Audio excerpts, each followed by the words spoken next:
अस्सलामुअलैकुम वरहमतुल्लाहि वबरकातुहू। Dear students, हमारी वीडियो जो थी वो डिस्कनेक्ट हो गई थी, तो हम क्या स्टडी कर रहे थे, लेक्चर नंबर 25 हम स्टडी कर रहे हैं मैकेनिक्स 2 का।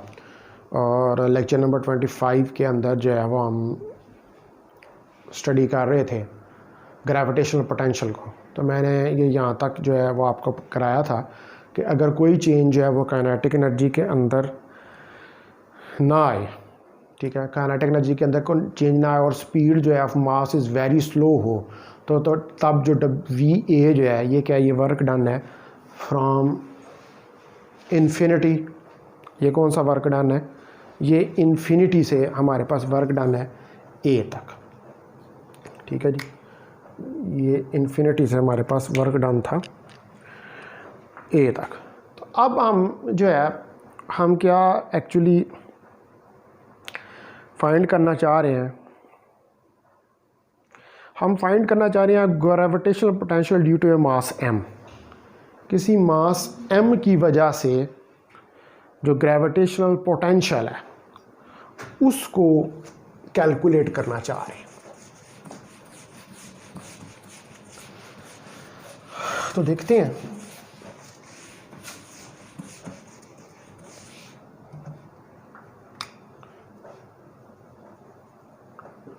Gravitational potential due to mass m। हमने किसी मास m की वजह से ग्रेविटेशनल पोटेंशियल जो है उसको स्टडी करना है। सपोज करें कि ये एक पॉइंट P है और यहाँ से ये एक पॉइंट है इन्फिनिटी, यहाँ पे एक मास m पड़ा हुआ है, ठीक है। ये मास m जो है इस पॉइंट P से किसी r डिस्टेंस के ऊपर है। इस मास को हम इधर से इस तरफ लेके आते हैं, क्या करते हैं, सिर्फ जस्ट इसको टच करते हैं। अगर इसको सिर्फ जस्ट टच करें, जस्ट टच द मास, अगर हम सिर्फ इस मास को टच करें तो इट स्टार्ट्स टू मूव। तो ये क्या करेगा, ये मूव करना शुरू जो है वो कर देगा,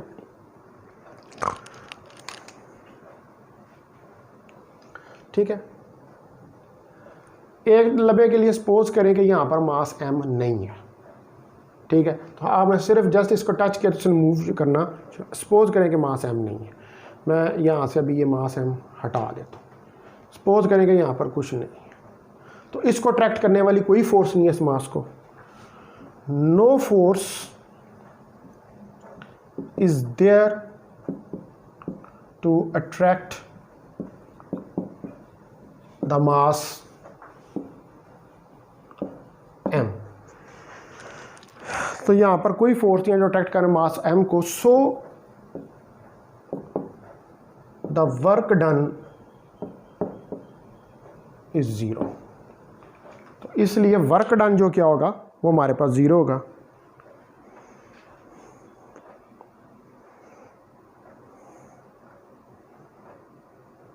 तो एक स्मॉल सी फोर्स लगाएं तो ये स्टॉप हो जाएगा। If we apply a small force it will stop of range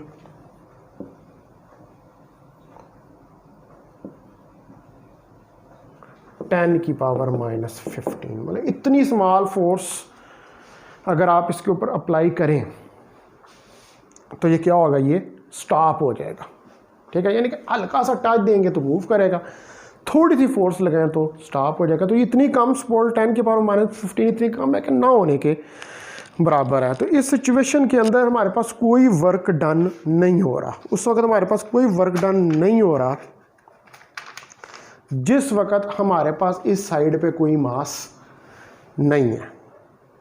लेकिन अगर हम इस साइड पर एक मास कैपिटल M प्लेस कर दें किसी डिस्टेंस आस R के ऊपर, ठीक है, अगर हम कोई मास M जो है वो इस जगह पर प्लेस कर दें, इधर पॉइंट P के पास, if we place a mass M near the point P. Now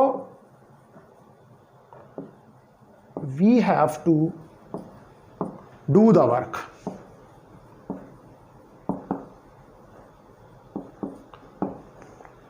अब हमें वर्क करना पड़ेगा, ठीक है जी। when there is no mass near P, जब कोई मास नहीं था नियर P के, then no work will be done as there is no force.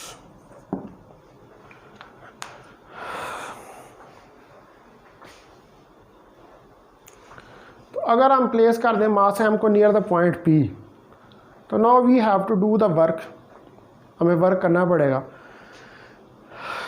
लेकिन जब यहाँ पर कोई मास नहीं था नियर P के, तो उस वक्त हमें जस्ट उसको टच किया था और उसने मूव करना शुरू कर दिया, तो और हमें कोई फोर्स नहीं, वो जस्ट टच था। वो समझ लें कि अब वो फोर्स इतनी कम थी कि वो हम उस फोर्स को नहीं कंसिडर कर रहे, तो हमें कोई वर्क डन जो है वो नहीं करना पड़ा था, क्योंकि वहाँ पर कोई फोर्स नहीं थी।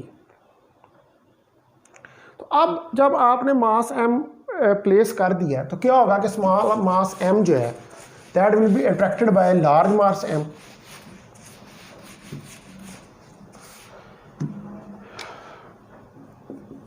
The small mass M will be attracted by large mass M।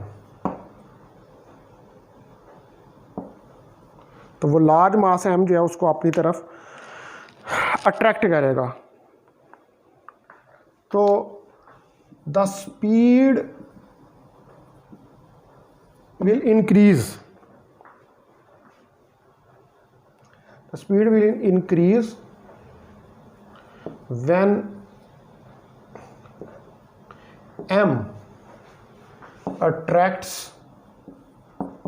M, यानी कि जब बड़ा M छोटे M को अट्रैक्ट करेगा तो स्पीड जो है वो क्या होगी, वो इंक्रीज होगी। So to decrease this speed,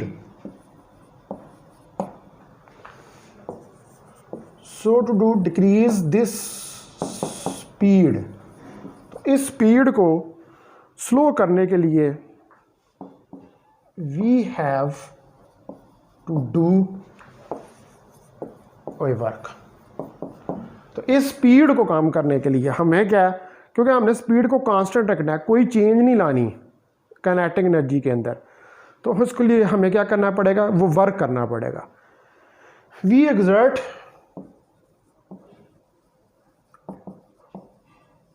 external, हम क्या करेंगे, we exert a external force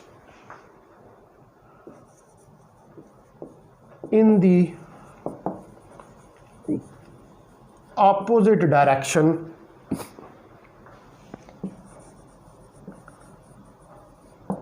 of internal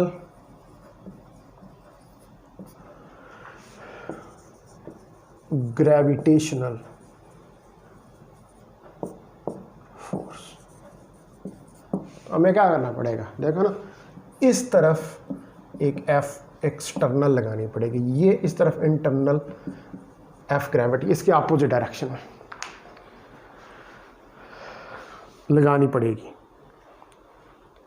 ताकि ये जो है ये कांस्टेंट वेलोसिटी के साथ जो है वो मूव कर सके। ठीक है, आप एक्सटर्नल से फोर्स, लेकिन यहाँ से आप एक्सटर्नल लगाएंगे, ये इसको इस तरफ खींच रहा है, तो ये जो एक्सटर्नल फोर्स लगाएंगे इसकी वजह से एक्सटर्नल वर्क डालना होगा, ये इसको इस ग्रेविटेशनल फोर्स को अपोज करेगा, तो वेलोसिटी जो है वो ऑब्जेक्ट की वो स्लो हो जाएगी, वो कम हो जाएगी। ठीक है, तो जो स्पीड है मास m की, इसकी it should not increase.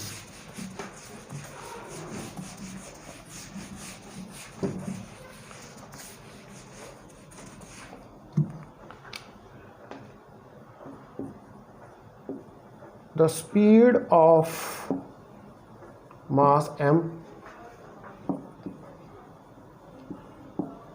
should not increase। ठीक है, तो स्मॉल मास है, मैं इसकी स्पीड जो है वो उसको इंक्रीज नहीं होना चाहिए, it should move very slowly. इसको बहुत आहिस्ता जो है वो मूव करना चाहिए।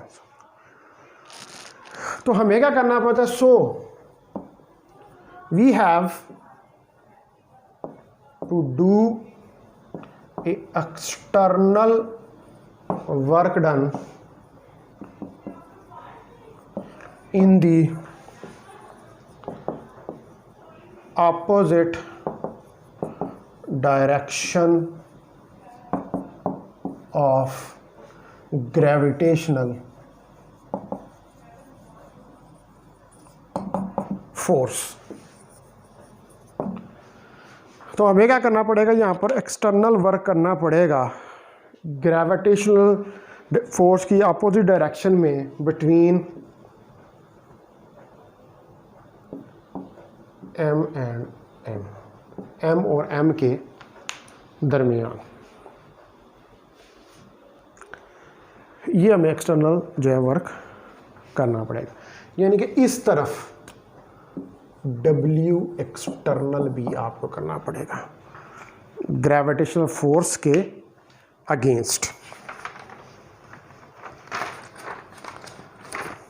ठीक होगी बात। तो इसका मतलब है कि हमारे पास जो है अब यहाँ पर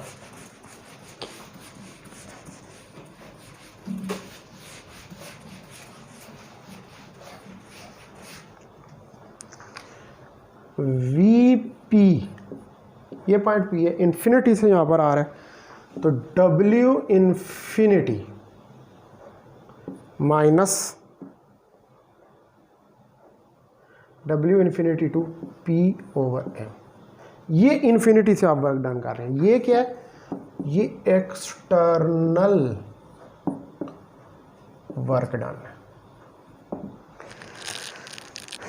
ठीक है, तो हमारे पास Vp क्या होगा, minus GM over R। Negative sign इसलिए है कि our work is in the opposite direction, is in the opposite direction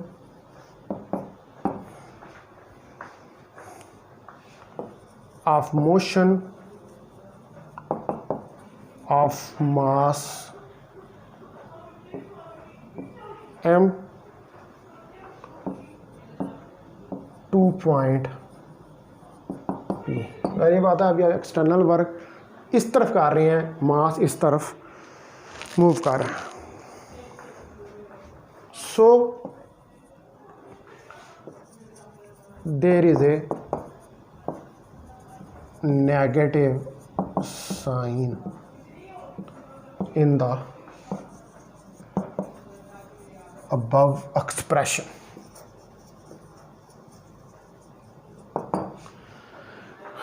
तो इसलिए हमारे पास नेगेटिव साइन है अबव एक्सप्रेशन के अंदर। ठीक है, ये जो मैंने लिखा है minus Vp minus GM over R. तो हमें पता है कि पोटेंशियल जो होता है इसके लिए डायरेक्शन की ज़रूरत तो नहीं होती। तो क्या है, पोटेंशियल एक स्केलर क्वांटिटी है।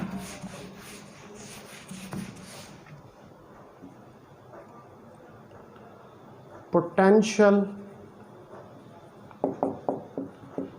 Is a scalar quantity. Potential जो है वो एक स्केलर क्वांटिटी है। इसके लिए हमें जो है डायरेक्शन की ज़रूरत है। अब ये जो एक्सप्रेशन है V P minus G M over R, अब हमने इसको प्रूफ करके देखना है। तो ये जो फिर कल ग्रेविटेशन का लेक्चर होगा, लेक्चर नंबर 26, उसके अंदर मैं इसको प्रूफ करके दिखाऊंगा। तो अपना ख्याल रखिए। अस्सलाम वालेकुम वरहमतुल्लाहि वबरकातुहू।